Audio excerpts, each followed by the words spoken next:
In today's class, we will discuss about the concept of phasor and phasor diagram. Now, my first question is, what do you mean by a phasor? Answer is very simple. A phasor is a vector. What is a phasor? A phasor is a vector that rotates in the anti-clockwise direction, giving phase relations for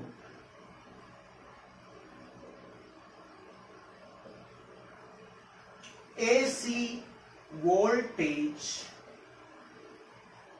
and current. So what is a phasor?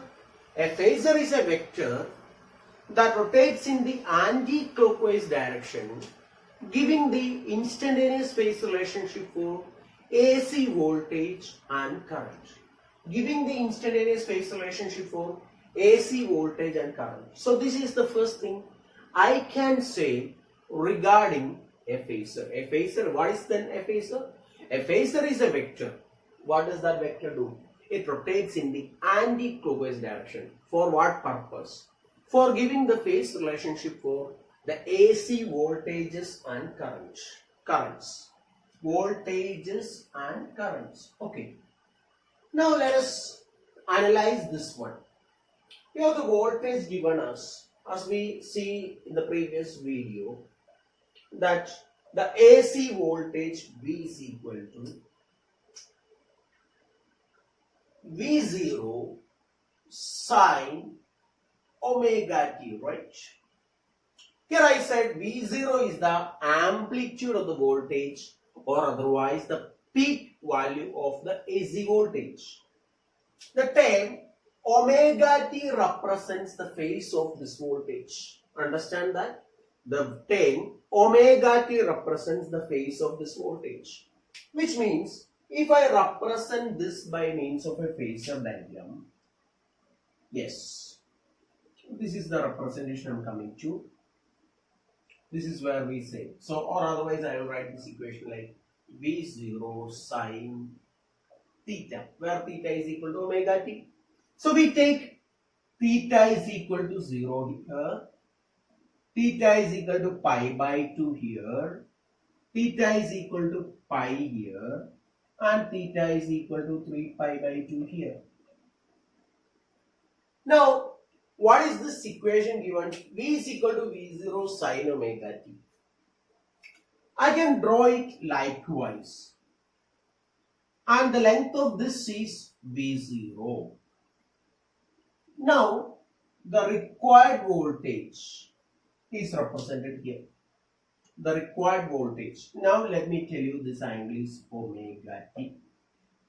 Which means this length is what is going to be V0 sine omega t. This is V0 sine omega t. V0 sine omega t is represented likewise. Then, suppose if I have the equation for current I is equal to I0 sine omega t plus phi. Then how can I represent this current I? How can I represent this current I by the phasor diagram? It is omega t plus phi, which means I will draw another line and whose length is I0. Okay, with your permission, I am taking V0 to this side. Now, what is the total phase angle you require? Omega t plus phi. So, omega t is here. Now, what will be this angle going to be? That angle is equal to, is going to be phi, which means this should be the graph corresponding to I is equal to I0 sine omega t. I is equal to I0 sine omega t is represented likewise. V is equal to V0 sine omega t is represented likewise. I hope this much part is clear to you. Now let us draw the phasor diagram for AC applied to a resistor. We have seen in the previous video. AC applied to a resistor. So what do we write?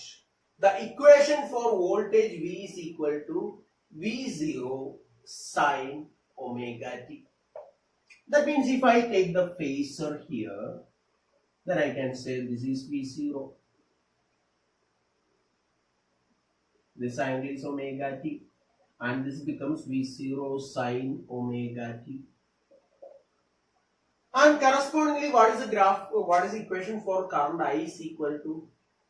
I is equal to I0 sine omega t plus 4. Sorry. I0 sine omega t itself you require, right? Because current I is I0 sine omega t. So how to draw the graph for current? This is the graph for current. Both are coinciding, and this length is equal to I0. And this comes out to be I0 sine omega t. I is equal to I0 sine omega t is represented like this, right? Which means the voltage and current are having the same phase. If I represent both voltage and together by means of a graph, this coordinate is time. This is the shape of the voltage applied to the resistor. Voltage. The peak value is V0. Here minus V0. And you can see that whenever the voltage is at the highest point, current also should be at the highest point, which means the shape of the current versus time graph also should be the same.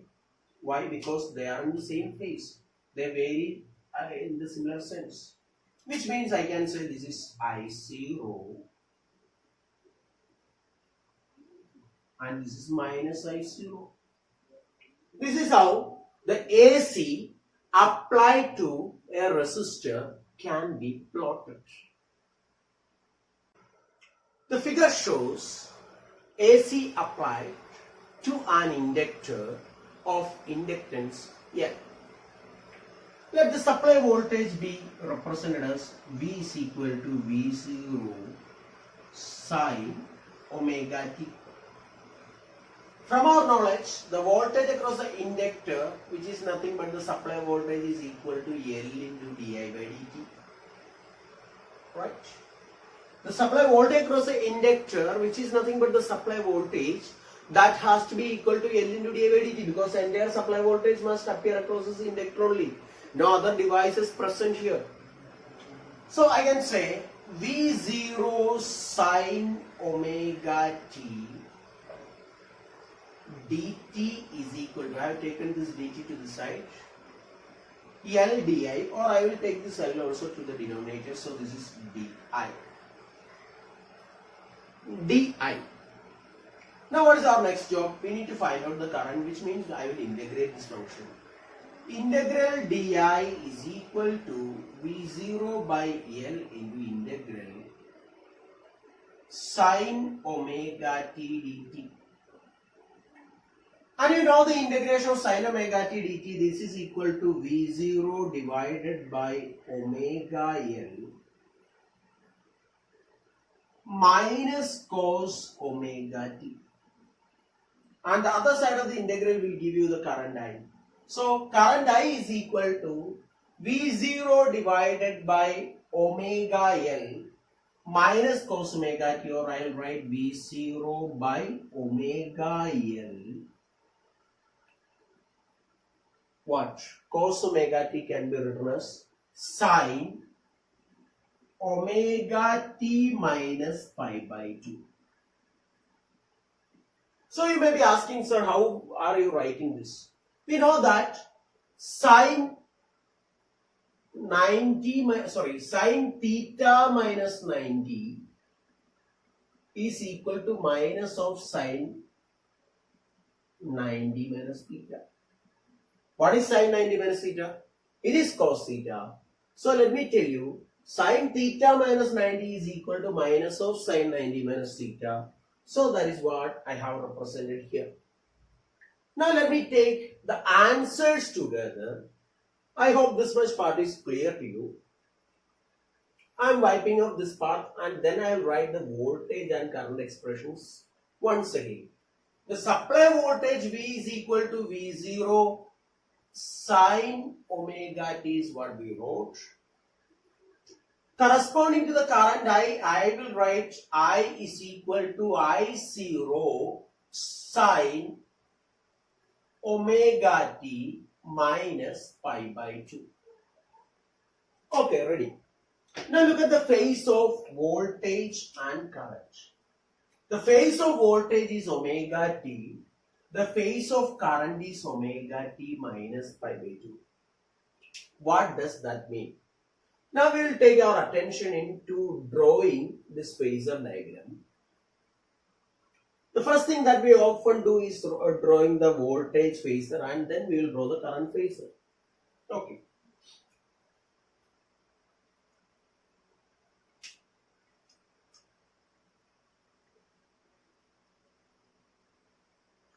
The voltage phasor V is equal to, as you can see, this angle is omega t.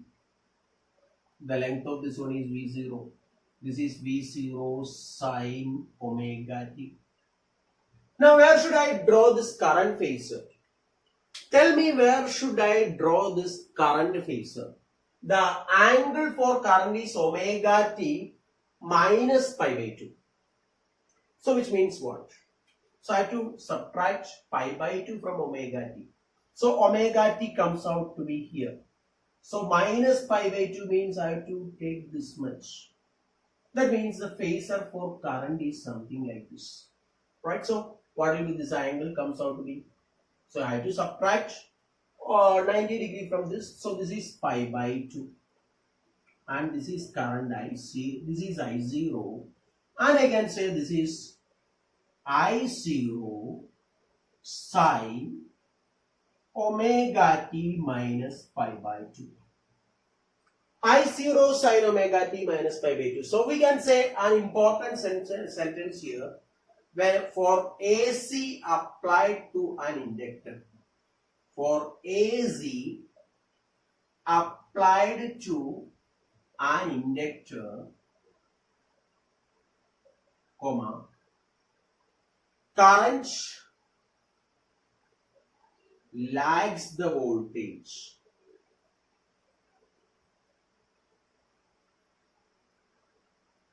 by a phase pi by 2. The current is lagging. So this is very, very important. Who is lagging? Current is lagging. Over whom? Voltage. Current is running behind. Voltage is always going forward. So always the current and voltage give an angle of 90 degree between themselves, with the current is always, current runs behind the voltage. Current is running behind the voltage, I will say. So this is what is an important sentence for AC applied to an inductor.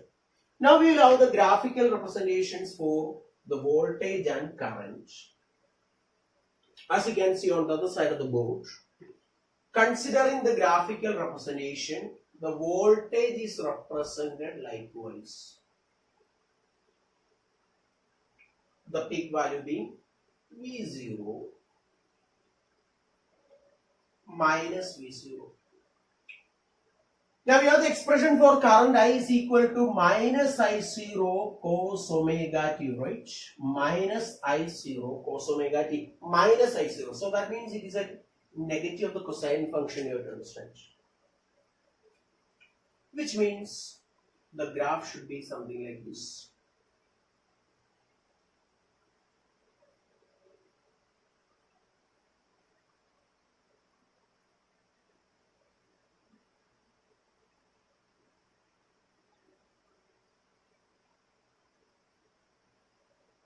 So this is minus I0 and this is I0. Forgive for this magnitude. So it's a rough representation, I have to say. So answer is, so this is the graphical representation of what I would say, the voltage and current. Now let us derive an expression for power, average power consumed by an inductor.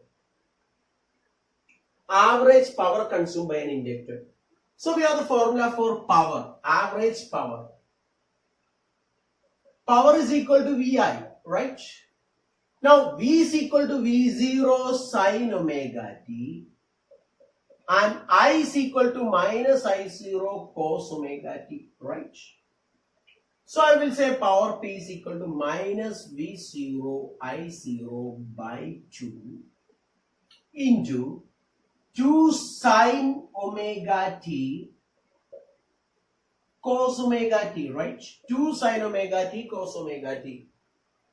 Now this may be represented as minus V0 I0 divided by 2 sine 2 omega t. Sine 2 omega t. Now this is a variable power. The power applied to an inductor is a variable power. So we need to take the average of this value.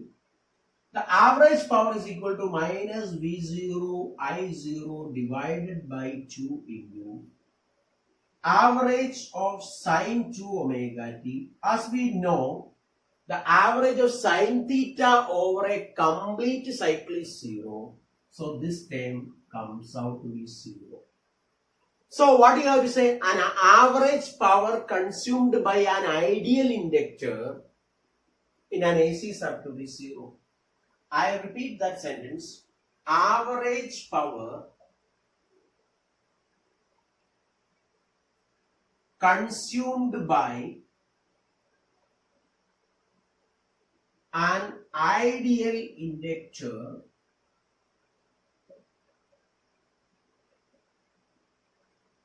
in an AC circuit is 0.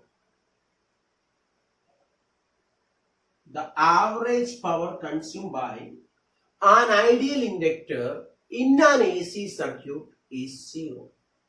So this is a very important sentence.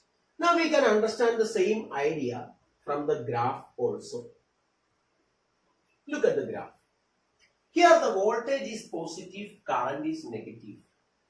Power is nothing but the product of voltage and current, right? Here voltage, so for the first quarter, this is positive voltage, this is negative current. So let us take the product as for the first quarter, the product is minus x because power in voltage into current comes out to be negative. Now for the second quarter, voltage is positive, current also is positive, right? So what I can say, second quarter, it will come out to be plus x because the graph is symmetrical. This area are same. This area is same as this area. So their product is always going to be the same. And coming on to this quarter, third quarter. So if I say this is minus x, plus x, minus x, plus x. Very simple. This is negative power, this is positive power. So this will cancel out. This is negative power, this is positive power. And again this also will cancel out, leaving us what? The average power over a complete cycle is equal to 0. Average power over a complete cycle is equal to 0. So this is what you have to understand regarding this. Now before winding up the topic of AC applied to an inductor, we need to study about one more thing that is called inductive reactance.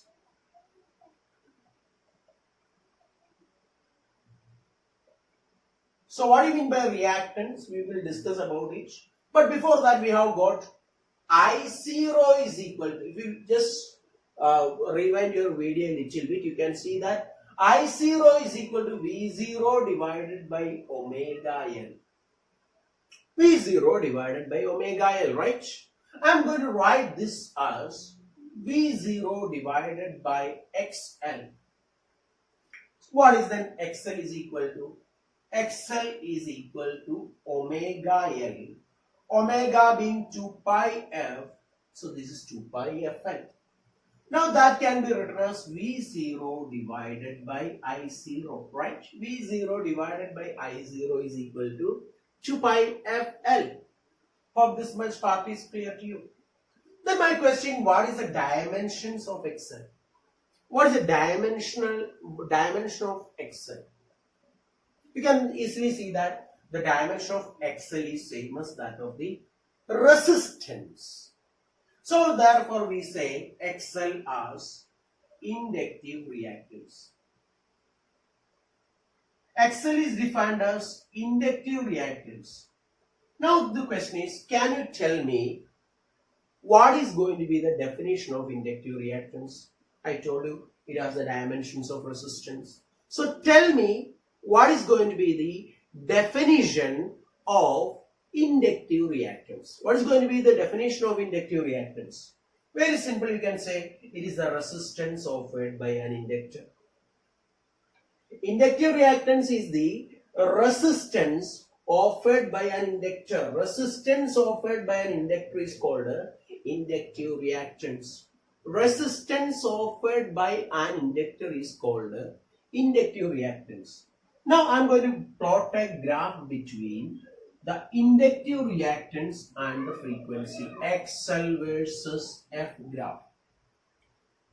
So from this equation you can see that XL is directly proportional to frequency, right? The inductive reactance is directly proportional to the frequency. Don't you see this? XL is directly proportional to F. So what will be the shape of the graph? The graph is going to be a straight line.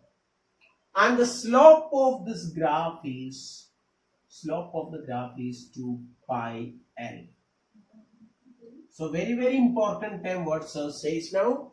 The slope of this graph, if you are getting a graph between XL and F, the slope of the graph is going to be 2 pi into L. And my question for DC, what is the inductive reactance? You have seen with the previous chapter also.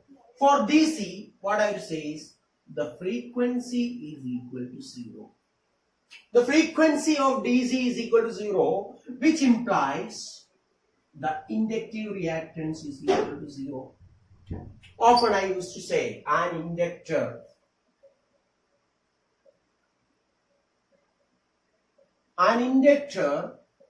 behaves like an ideal conductor for DC. An inductor behaves like an ideal conductor for DC. An inductor behaves like an ideal conductor for DC. This is a very important sentence. So that means inductor will pass, an ideal inductor. So that is another important word I will say. So when you say inductor, it means ideal. An ideal inductor behaves like an ideal conductor for DC. Ideal inductor behaves like an ideal conductor for DC. Is it clear? I hope it is clear to you. Now, let us try a problem. Okay. Let us try a problem now. See here. This is an inductor connected to a bulb. This is a bulb, you have to understand. The symbol for bulb is something like this. And these two are connected by means of an AC supply, the inductance. So it's an AC supply. And your question is, what happens to the glow of the bulb when an iron rod is inserted into the inductor? When an iron rod is inserted into the inductor, what happens to the glow of the bulb? This is the answer. This is a question for which you need to find the answer. Take a minute and solve it. Hope you solve the question. Now what's the question here? So, before inserting iron rod, let us solve it. Before inserting iron rod. Self-inductance L is equal to mu 0 n square A L. After inserting iron rod,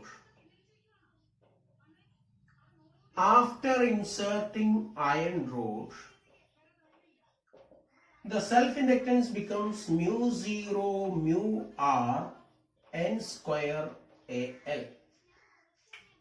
So let us take it as L dash, which implies L dash is greater than L, right?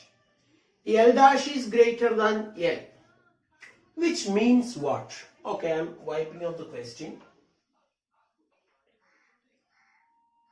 L dash is greater than L, which implies XL dash. What is XL dash? It is the new inductive reactance which will be greater than XL. Okay, so XL dash greater than XL. That means what you can say? The effective reactance of the circuit increases, or simply in simple words I say, the resistance of the circuit increases, right? Resistance of the circuit increases. When resistance of the circuit increases, current in the circuit decreases. I repeat. On introducing iron rod, the inductive reactance increases. Inductance increases. When inductance increases, consequently the inductive reactance increase. As a result of increasing the reactance, the resistance of the circuit increases, which means the current in the circuit decreases. The current in the circuit increases. Now, what is the expression for the power or dissipated by the bulb or power of the bulb? This is equal to I square into R. R is the resistance of the bulb. Resistance of the bulb is not changing, but the current has decreased. Current has decreased. As a result of the decreasing current, the power dissipated by the bulb, which in the form of light, decreases, right? In the next video, we will discuss about AC applied to a capacitor.